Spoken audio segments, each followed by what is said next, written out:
recording now. Are you ready? I think so. As I'll ever be. So, Simon. Hi, Mark. We're recording. We are live. We are live in front of a packed audience. Studio audience. And, very grateful to everyone for sparing time from their very busy schedules to bear witness to this happening. And so, Simon, it is happening, Mark. It's happening. So this is, what is it, Simon? I don't know. It's the impact narrative. This is your job. All right. The impact narrative, where we normally just not talk that bit. Randomly. The series episode number. Series 2, track. episode 9. Is it? 10, 8. 9 was the one. The 8th episode was the one that was never broadcast because it was too good.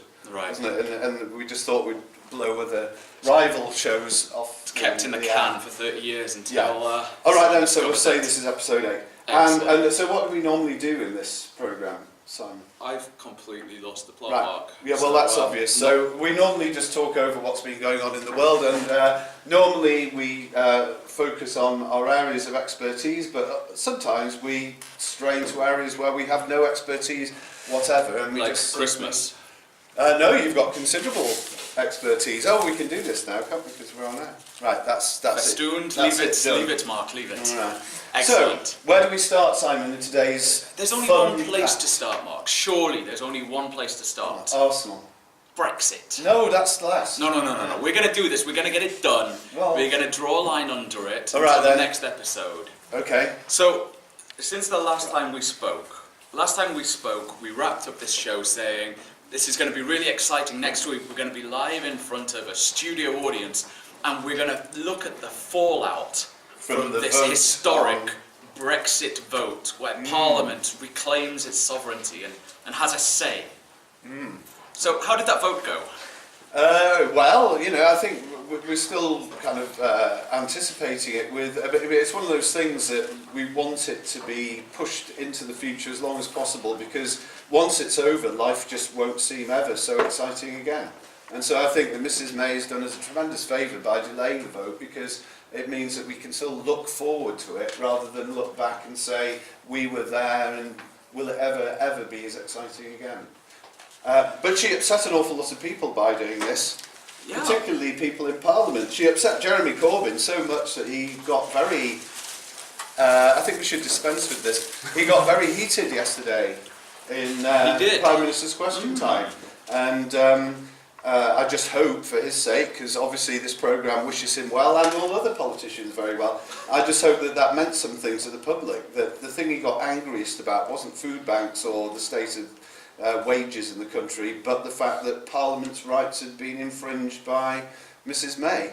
I would maybe wonder that the public watching would have a different order of priorities. Quite possibly. And I just wonder whether in fact what he was doing was making sure he got a general cheer, because of course parliamentarians generally stick together when their rights are being trampled on. So he could have got a cheer from everyone. It's the one thing that would make him feel popular. Did he? Not really. It was the worst performance that he's ever done. In fact, it was obviously a thinly concealed agenda to make Theresa May look good, to keep her in power wrong word, keep her in position as long as possible. Well, we'll get onto that in a little bit, but I want to... Yeah, okay. Sorry. I know you're other better things incredibly to talk reluctant to talk about this, but... So, on Monday she cancelled the vote. She did. Was it that long ago? It was. That's the end of it. No, we could festoon it around that. Probably. It's getting in the way of my general... Wild gesticulations. Yeah. So, that was suspended, postponed, cancelled, kicked into the long grass. And then someone picked up a mace. Yeah. A mace. What?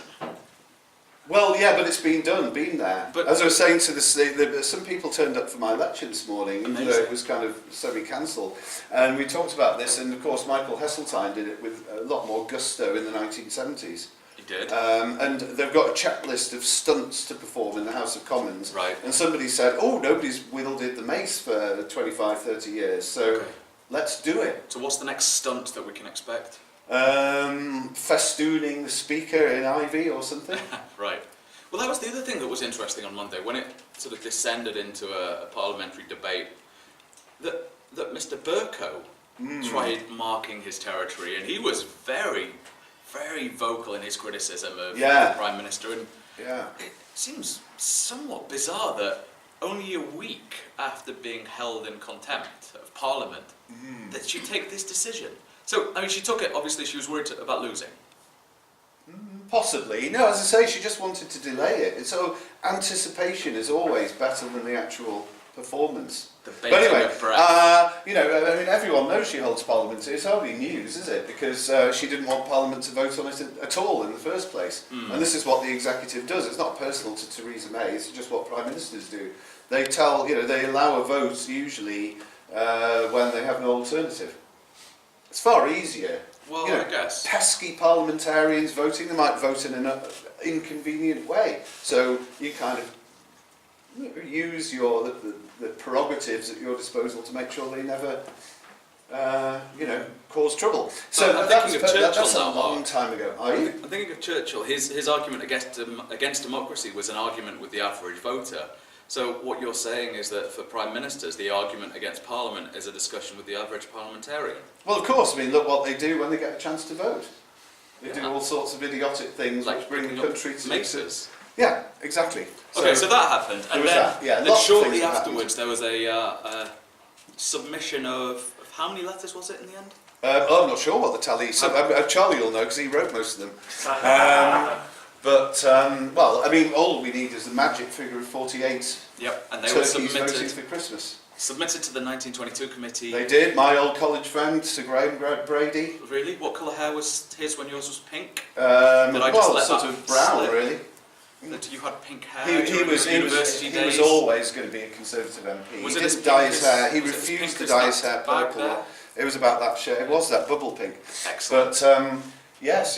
So they triggered the vote of confidence, and I think in the end probably people lost patience with Mrs May because of the journeys that she was undertaking to try and get cosmetic changes to a deal which isn't going to be changed.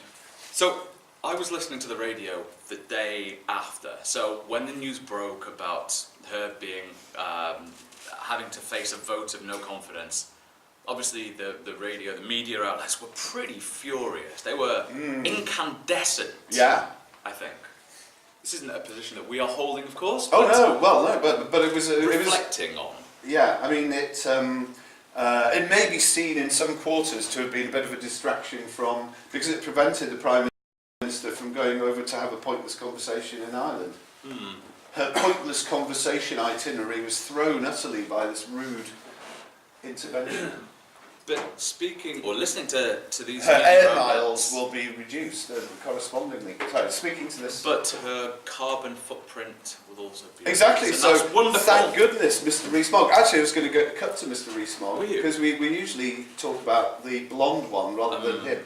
I heard some members of the audience talking before about Mr. Rees-Mogg's attempt to spin the results, because let's cut to the result. We're doing too much detail. I want to talk about all your stuff.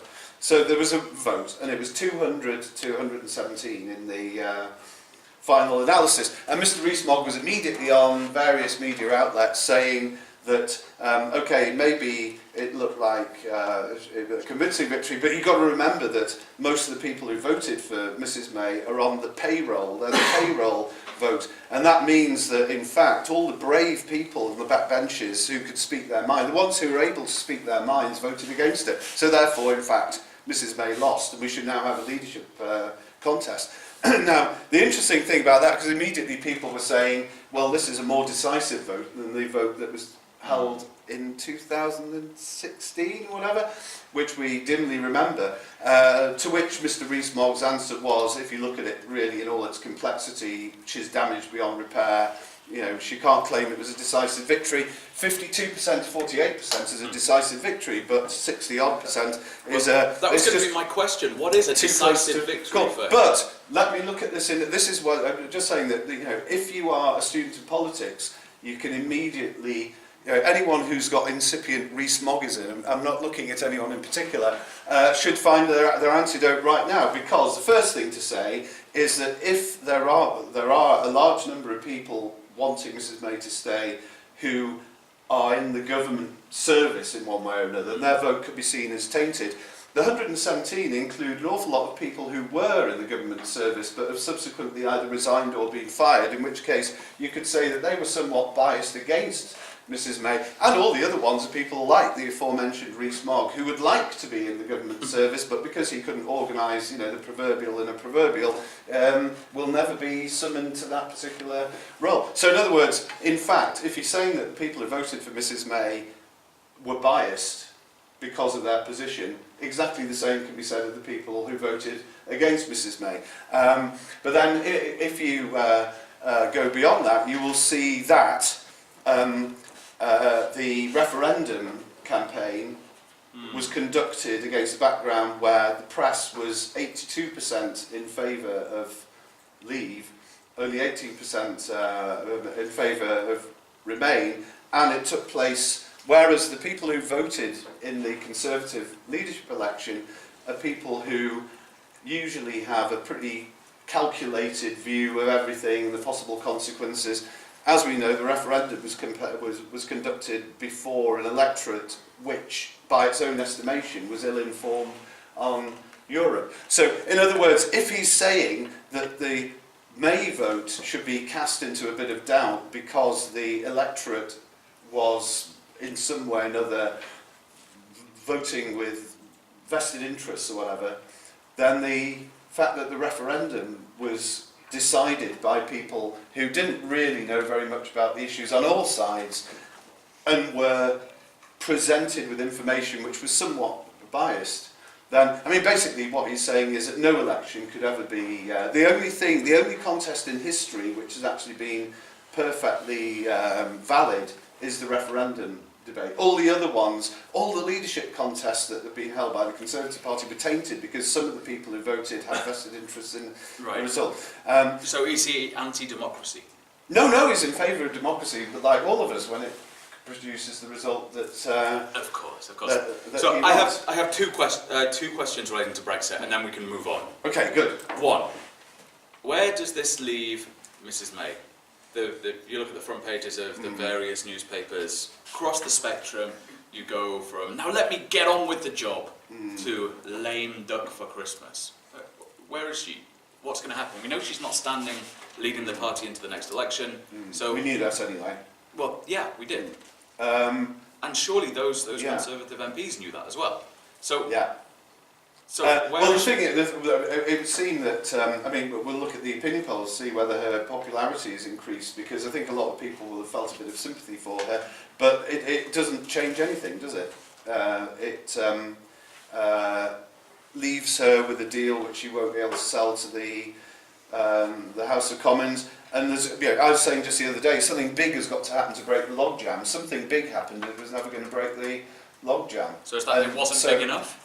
Well, I mean, no, it was the wrong big thing that happened. Right. I mean, I don't know, this is, anyone's guess is as good as mine, but it would seem now more and more difficult to envisage Parliament allowing the Brexit deadline, the 29th of March, for that to be the real deadline. In other words, I would think that somebody is going to have to trigger the suspension of article, because I mean we cannot go into this very important period without Parliament having some sort of a consensus, and they're just going to have to. I mean, one thing that might happen, I guess, is that people might sway towards the Mrs May compromise as we get so close to the deadline. But no, all the options are still on the table. And all the reasons why you don't like any of those options are still on the table. So nothing has changed? Nothing has changed whatsoever. Next one. Excellent. How does this reflect on other parties and figures in Parliament? Oh, well, we don't want to get started and intrude on private grief, but the Labour Party... We've touched on this a couple of times in the past, but yeah. I mean, the leader of the opposition and the opposition more broadly seem to be rather... What's the adjective to use? Well, I mean, Mr Corbyn came to, I was saying the other day, in the 1980s, Neil Kinnock called a vote of confidence in the government of Mrs Thatcher on a kind of hourly basis. We had a whole stream of no confidence, in the government. Well, they called for a vote of no confidence. Right. Sure. In other words, they were hoping to get a vote of no confidence. Yeah. And this leader of the opposition seems allergic to the idea of a vote of no confidence unless he knows he's going to win in advance. And we know that that's actually a very controversial position within the Labour Party. If the job of opposition is to hold the government to account, and they've been prevented from... This is exactly the position where you don't have a vote on the terms of withdrawal because Mrs May has prevented it, and you just say, right, I'm going to call a vote of no confidence. If you don't let me have the vote on the terms, I'm going to call a vote of no confidence. And possibly you lose, but you are doing your job as an opposition. You're trying to hold the government to account. Instead they say, we're only going to hold the government to account when we know we're going to get a general election out of it. Yeah, it seemed to me that the only real opposition, the only real vocal and credible opposition was coming from the Scottish National Party. Yeah, well, quite. Because, I mean, they've got a straightforward position and they have got a mandate because there was an overwhelming vote in favour of Remain. And so they're making their political capital. Everyone is trying to make political capital out of this, except, you might say, Theresa May, because she knows that she's not going to stay beyond Brexit. She is a lame duck. Well, she is, but she is, you know, saying, again to my very sparsely attended lecture earlier, that she is that most dangerous of people. She takes the idea of public service to an extent where it becomes masochism.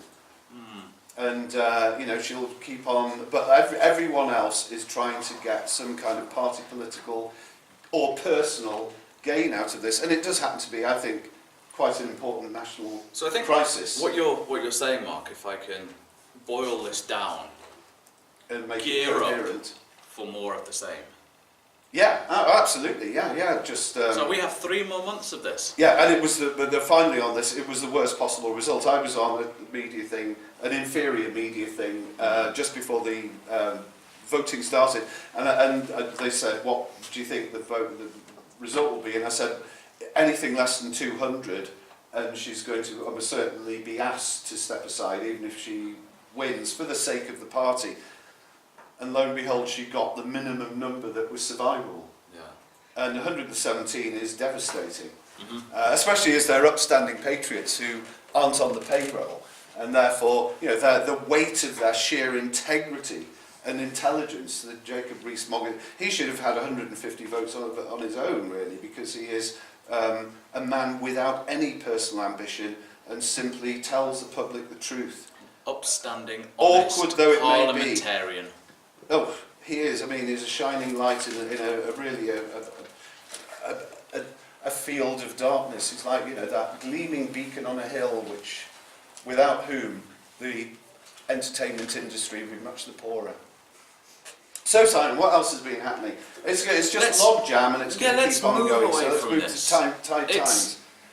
Mark, spoiler alert, please. No, that's later, is it? Right, anyway, so what's been going on outside? Because that's the other thing. The final thing to say, anyone who's doing the course Britain in the World will have noticed that the stock market went up yesterday at the height of uncertainty about what Mrs May... And the reason was that there seems to be more of a chance of a deal between China and the US to settle their trade dispute. So in other words, the British stock market, which should have gone down 3 or 4 percentage points, actually went up, which proves that all these people who go on about independence, making our own decisions, really all they needed to do was to watch the stock market and realise that things that happen outside Britain are far more important to the world and to Britain than things that go on inside it.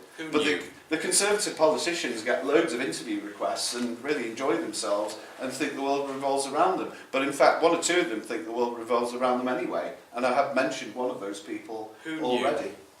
Yeah. There's a bit of a trend. Anyway, Mark, you interrupted me. I did. Would you like a mince pie? No.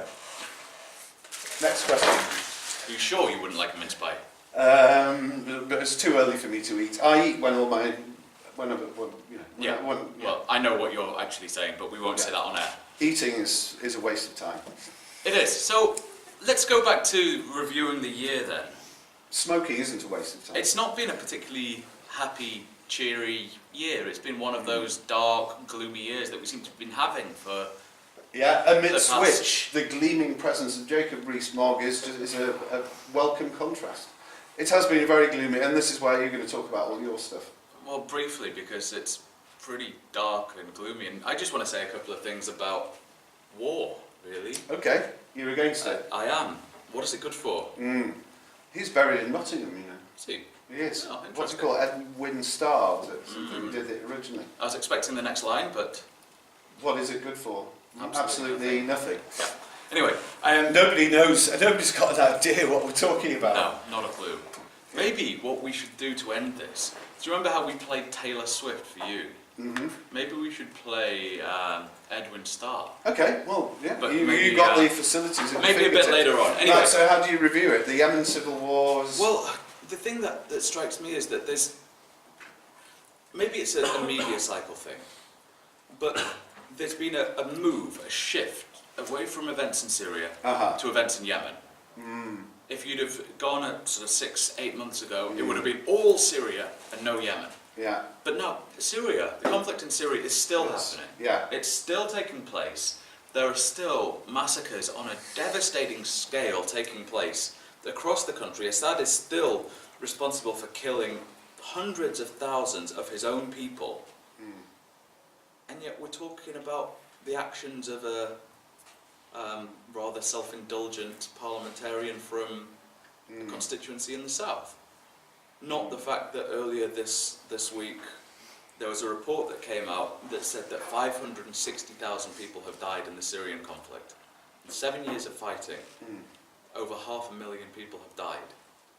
And millions have been displaced. I'm banging a drum, Mark. I've been banging this drum for a while, but it's just, it seems absolutely shocking that there is still no resolution to this conflict in Syria. But maybe there's no resolution because there's no resolution to be found, a bit like Brexit. Well, perhaps. But I think that there are ways around this. Right. And I have shared ideas elsewhere. And now isn't the time to lay out my peace deal for Syria. But I also want to just stress events in Yemen.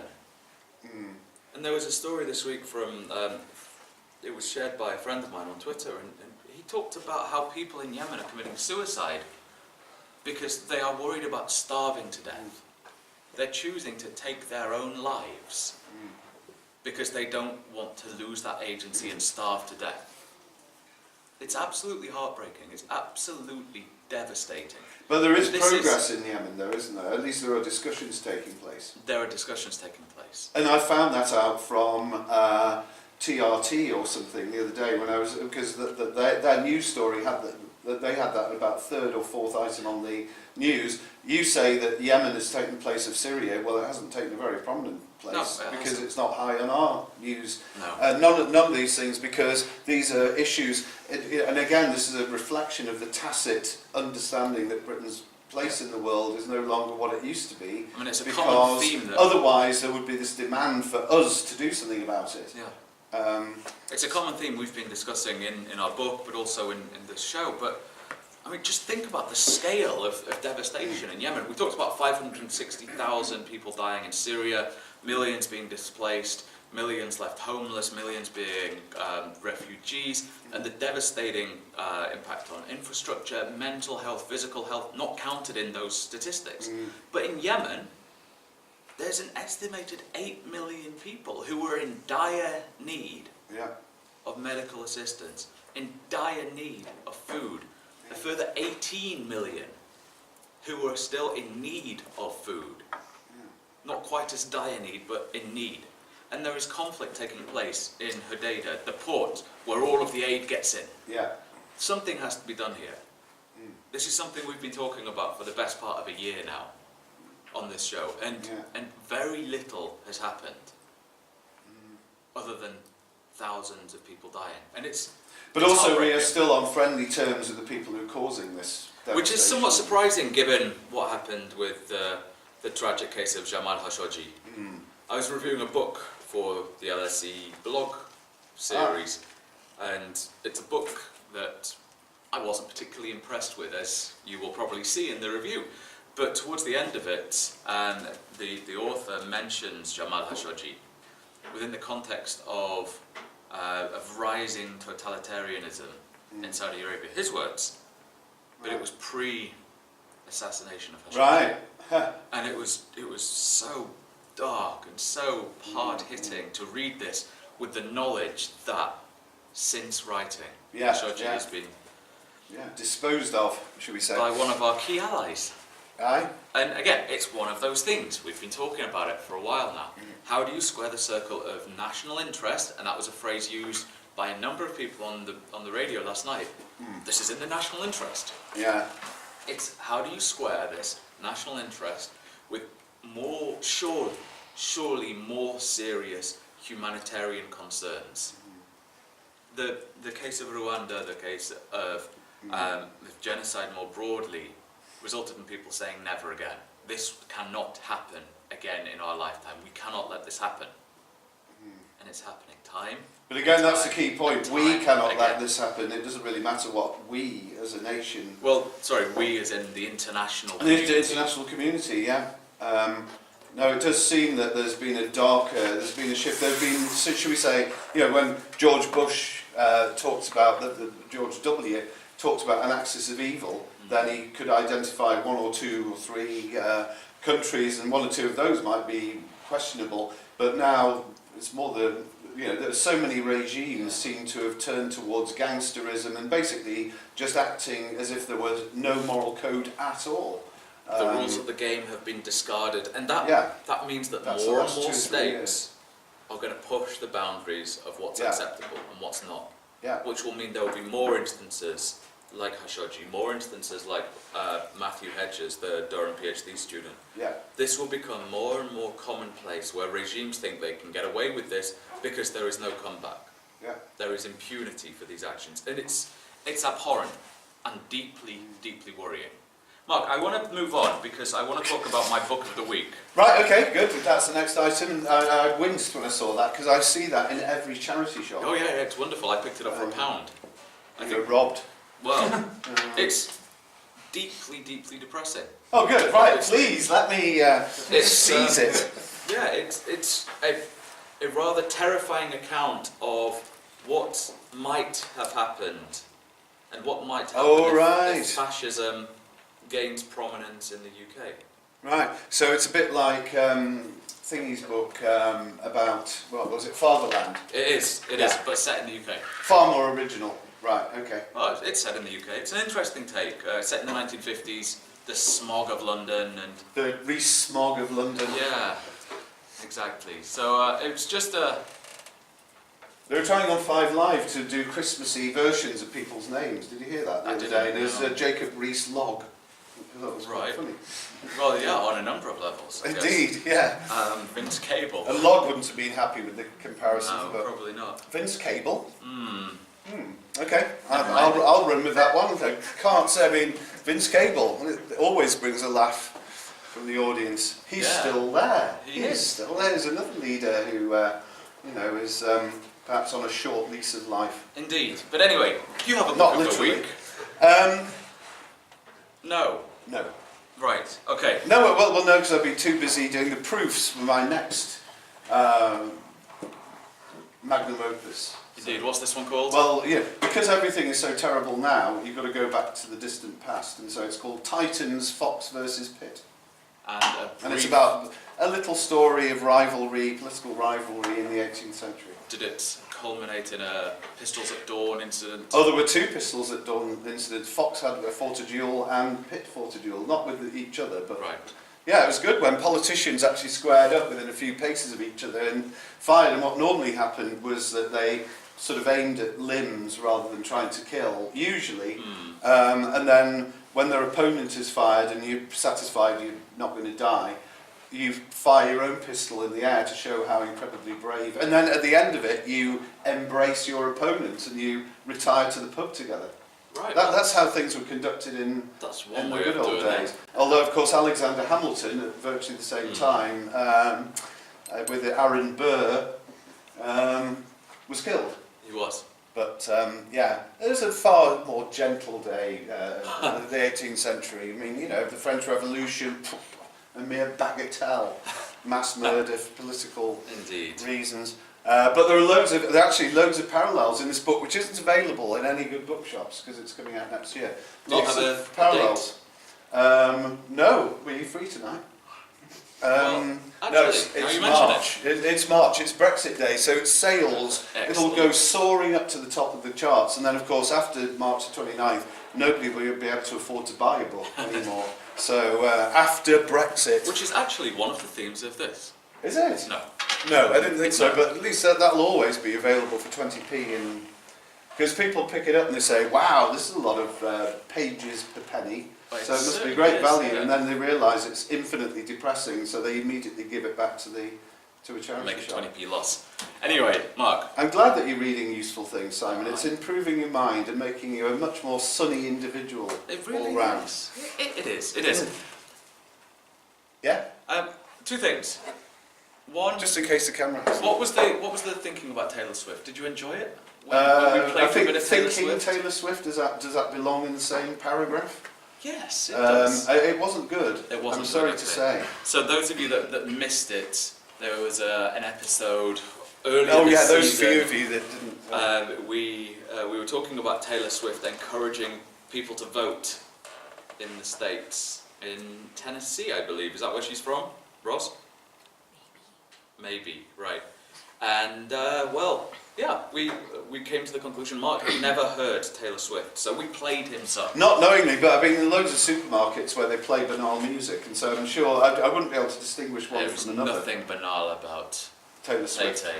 Right, Nothing okay, at all. I'll take your word for it. But So, we have time for a few questions from the floor. I thought you were going to play another song. Maybe, Yeah, any maybe questions later. about Do we have anything? We might. cheery questions about 2018? Only cheery ones.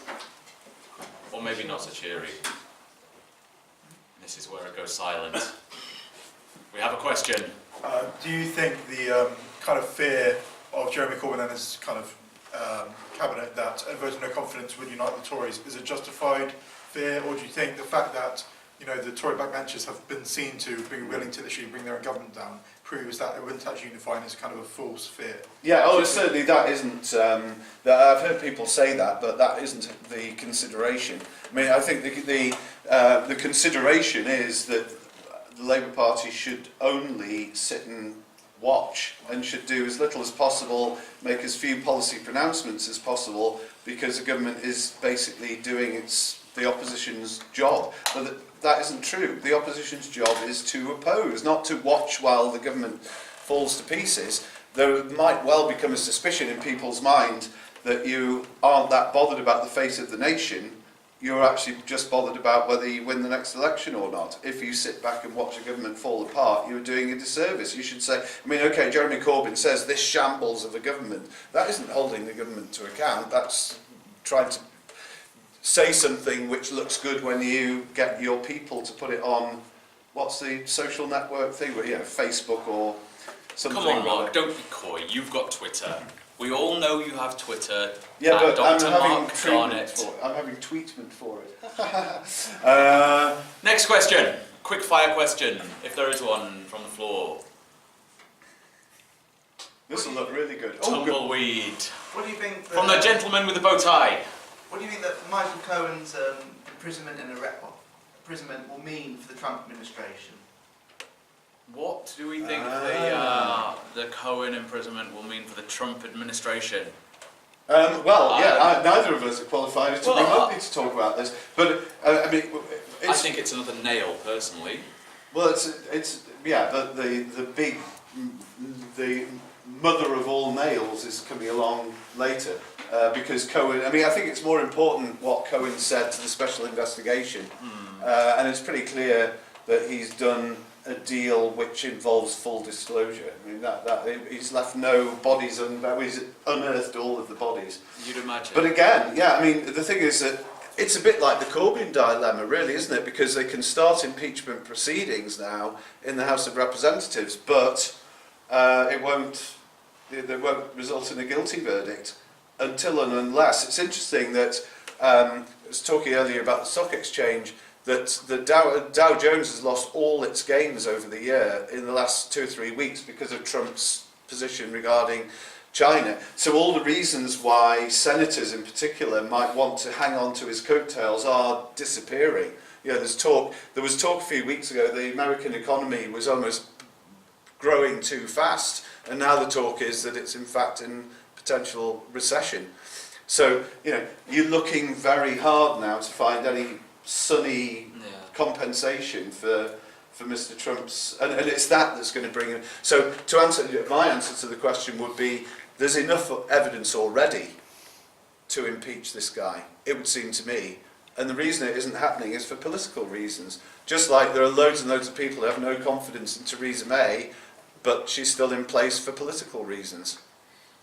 I think it just has a more damning impact on the state of American politics more broadly. There are few people willing to go and work for the American government. There's few people willing to work with the Trump administration, experts, academics, few people wanting to go into state, into other branches of government. People have no inclination to go and associate themselves with this administration. And that, it may seem like a rather sort of small thing, but you remove experts from this. You remove the people who are qualified to talk about all manner of things. Remove people qualified to do their job, and that will have an impact on how a government can run, about the decisions that it can take, about the way in which institutions and the organs of state can actually work. So it will have a massive impact. But are you trying to imply that there was ever a point where Mr. Trump would listen to experts? I'm trying to suggest he would go carefully looking for people who... Yeah, but there are these experts entities not that apply in the first place. I agree. Independently, and now they're being sucked of their quality. Well, we had a visit from somebody who's working within the US Embassy about a year and a half ago, and I said, are you a bit worried about what's going to happen? And he said, oh no, and he obviously did have a very valid view of the world and concerns in the right places and all this kind of thing, and I just wonder what's happened to people like that, because association with this regime, it's not so much that experts won't apply, it's more like experts might leave. A devastating impact, I think. Anyway, Mark, we are... More. There is another question. Please. Thank you so much for your talk, and it was really great listening to you. You touched upon the situation in Syria and in Yemen and in the Middle East overall. So how do you see the current situation going on in the future? Not well, I'm afraid. I don't have high hopes for these things getting resolved in the near future. I think this is where states, as part of an international community, really have to come together and put pressure on all the various actors involved and really try and exert influence to say, you have to stop this. There's a vote in Congress, I think today, about Yemen, and I think it's things like that can start to exert pressure on key allies across the region, key allies in the West who can turn to their allies in the region and say, you must stop this now. Saudi Arabia must stop, the Emirates must stop. There must be a de-escalation of violence in Yemen. That has to happen, and that will not happen unless there is a sustained amount of pressure put on those actors involved.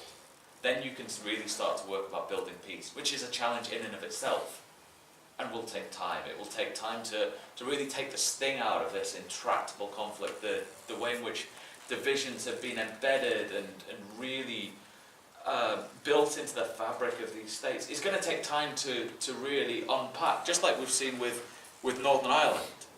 But I'll end this with a degree of optimism. When I was growing up, the Northern Ireland conflict was raging, and it was intractable, it was generational, there was little hope. Few thought that there could be a resolution of violence in Northern Ireland. And there was, of a kind. It's still going on. Peace building is still taking place in Northern Ireland, across Belfast. It takes time, but it can happen. But the trouble with Northern Ireland is that all the people who might have some influence were people who were in favour of peace.